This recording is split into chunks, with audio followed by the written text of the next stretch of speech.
The community property problem from July of 1994 is another interesting fact pattern to review. In my judgment, in some respects, this is one of the harder community property questions, and the reason is it is not a racehorse. Take a look at the call of the question, and you'll see we're only dealing with 3 items of property. Let's look at it together. In the dissolution action, what are the rights of Tom and Sue to 1. Compuco. Discuss. 2. The Picasso drawing. Discuss. And 3. The personal injury settlement proceeds. Discuss. Answer according to California law. Well, we know we're dealing with community property, and we know that we're going to basically apply our standard format of source, actions, and applying presumptions to reach a conclusion. So there's no mystery about how to organize this fact pattern. Furthermore, with regard to the third call of the question, we already know what we want to do with personal injury settlement proceeds. We want to award them to the injured spouse unless the interests of justice would be better served by some other result. So, a straightforward question, it seems, but not a racehorse. We've seen questions that have 5, 6, 7 issues in them. This one has only got 3 items of property. Let's go to the top of the question and read carefully to make sure we don't miss out on any important details. In the very first sentence of the fact pattern, we are told that Tom and Sue married in California and have resided in California throughout their marriage. What that tells us, right up front, is there are no quasi-community property issues present, nor are there any of the more complicated Marvin or other meretricious relationship issues present here. We see 3 years after the marriage started, Sue opens Compuco, a sole proprietorship that sold computer equipment using community property savings. So let's stop right there. We are asked about Compuco. It seems obvious that the source of Compuco is 100% community. We've got community property savings being used to start a business that's opened during the marriage. So Compuco, at least at the beginning, is going to be a community property asset 100%. Next, we see that Sue devotes 6 days a week at least to the business during the marriage. She does not draw a salary, but instead used Compuco's profits to expand the business. And Tom did nothing for Compuco. In paragraph 2, we learn about the Picasso drawing. On Tom's birthday, 7 years after the marriage, in 1990, Sue gives him the Picasso drawing, which she had purchased with community funds. He places the drawing in his office where he was employed by XYZ Corporation. So let's pause here for a moment. The Picasso drawing is the object in the second call of the question. What is the source of this asset? Answer, community property money. It looks like a community asset. But Sue has given this drawing to her husband, and Tom has hung this painting up in his office. So it is artwork which has been really under the dominion and control of Tom the whole time. So we'll have to really think about this a little bit, and the issue presented is whether or not the status of this drawing has been transmuted from a community asset into the separate property of Tom. And by the way, I think a pretty good case can be made either way. This is yet another example of an issue where the actual conclusion doesn't matter so much as whether or not the reasoning that you use to arrive at that conclusion strikes our disinterested reader as being quote-unquote lawyerly. So in a few minutes, we'll take a look at my example answer to see what I think that kind of writing would look like. Next, in paragraph 3, we find out about the breakup of this marriage. In 93, the husband and wife begin to have marital problems. Tom moved his belongings out of the house in 1993, but they continued to see each other, and they were consulting a marriage counselor, and Tom sometimes would spend the night with Sue. So obviously, this marriage isn't over, and the separation is not so severe as to allow us the opportunity to judge this marriage as being effectively over. Remember the black letter law.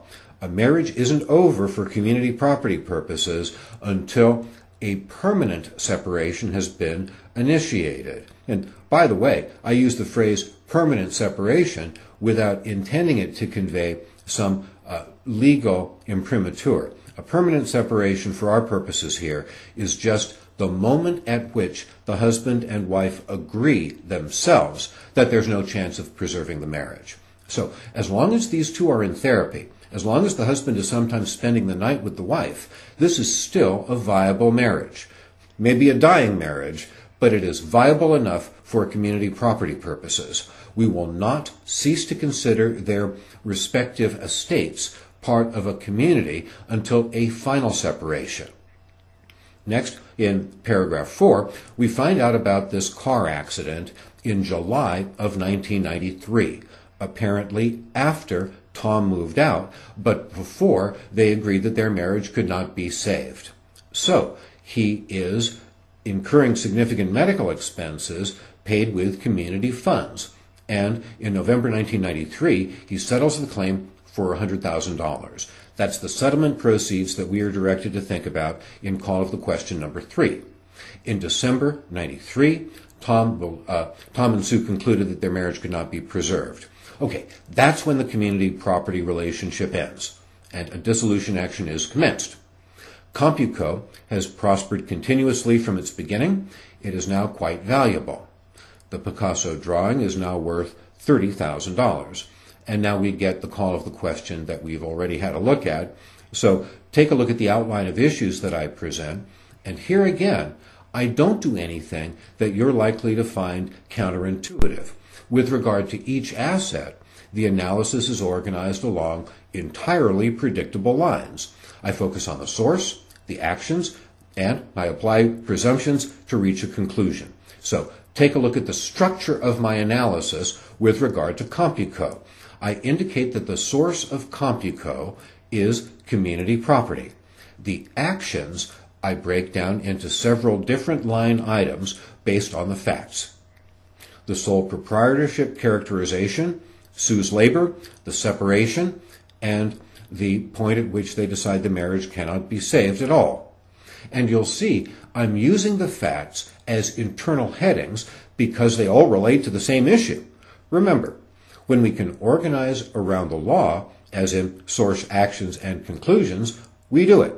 But when we can't find any internal organization based on the law, and there are a number of facts on the same point, it's natural and sensible to use the facts as internal headings to make it easy for the grader to skim and easy for the grader to see just how clear and sharp your answers really are. So, with regard to CompuCo, I conclude that it's community property.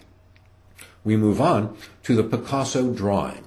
Here, I am very simple in the outline in explaining the key idea for each point. It seems to me that the Picasso drawing is best considered a community asset. That's the conclusion that I reach, and we'll take a look at my analysis in a minute. I do want to, again, give you the caveat that there's plenty of room for reasonable people to disagree about this Picasso drawing, and plenty of folks clearly passed this answer reaching the opposite conclusion. But what all of the answers have in common was they spotted the issues, they analyzed the facts rationally, and they reached a conclusion that was justified by the analysis. Finally, we focus on the PI settlement proceeds. I talk about the date of the injury. I talk about the key action, which is when did this couple really stop being a couple for community property purposes. My conclusion is the injured spouse should be awarded these proceeds under the facts of the case. Right, so that concludes an analysis of how to set up this answer. Now let's spend just a few moments together having a look at the answer. I think this is very straightforward, easy stuff. But keep in mind, given how simple this problem is, how there are only 3 assets that we need to consider, we are well advised to consider these assets in great depth and to be sure to find a home for every fact.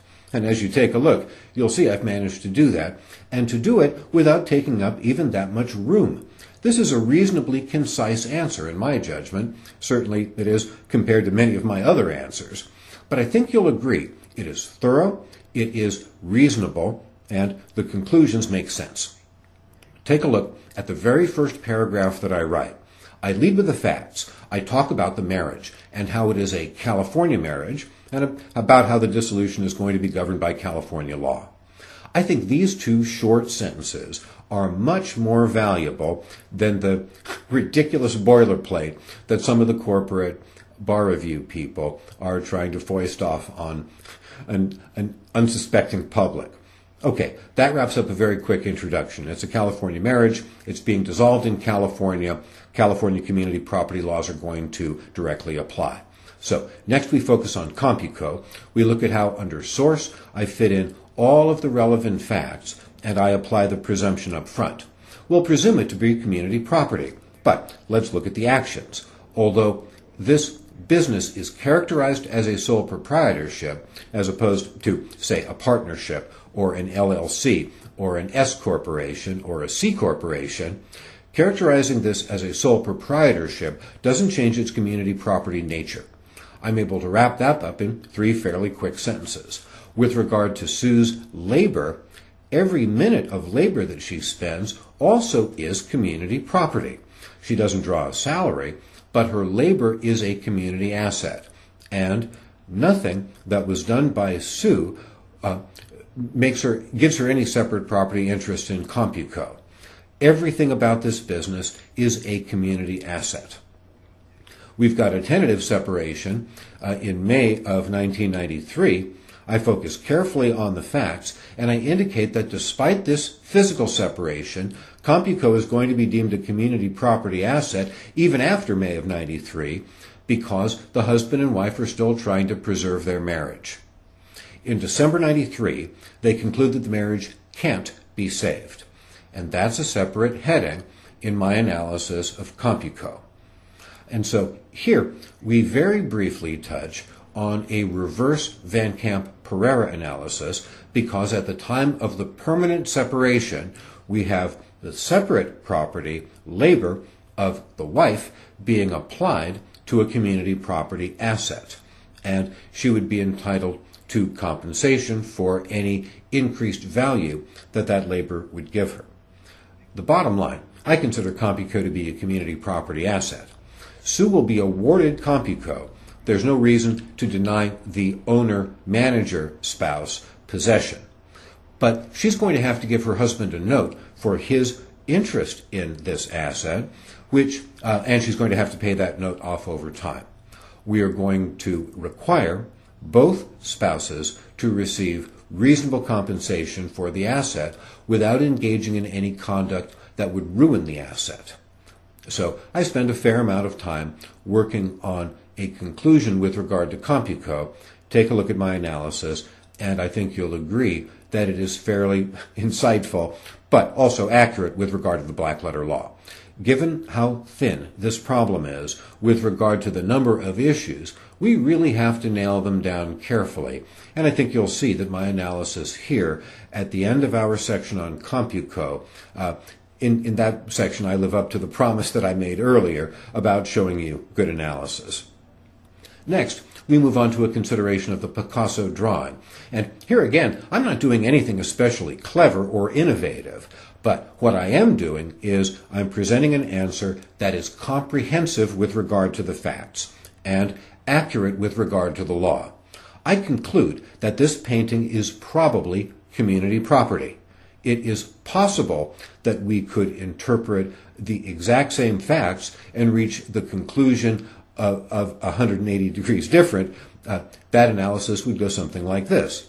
It was a birthday present from wife to husband. Husband exercised dominion and control 100% of the time that the couple owned this asset, and it appears as if there is every indicia that the wife intended to make a gift of her community interest in this artwork. Therefore, we leave it in the possession of the spouse who has always possessed it, etc. That's not an unreasonable bit of analysis, and taken as a whole, along with the rest of the marital estate, it would certainly not necessarily be an unjust result.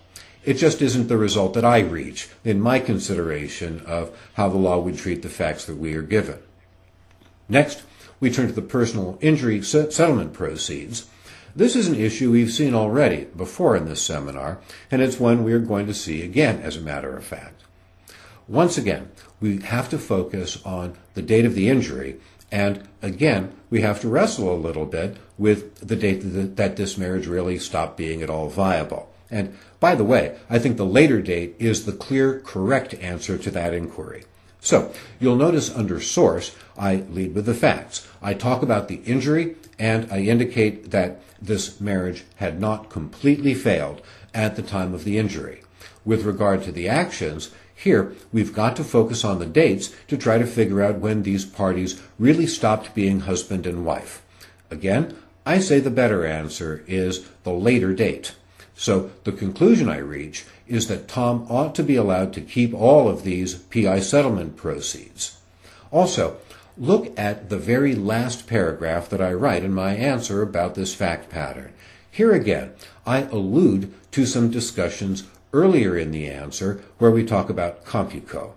The wife in this fact pattern is a big success. She's going to do fine without her husband after this marriage ends. But the husband's situation looks a little bit less secure. He does not have a successful business. He has been injured, and although we don't know whether or not he's lost his job, we assume he's kept it, it looks as if he is an employee at best as opposed to being the boss. So it seems to me that the interest of justice would be well served by allowing the husband to keep the PI settlement proceeds, especially since we are requiring him to accept a note for the value that he has in CompuCo. So we've had a look at what I think is a fairly hard community property question. It's hard not because the issues in it are necessarily very hard, but because the issues in this question are few in number.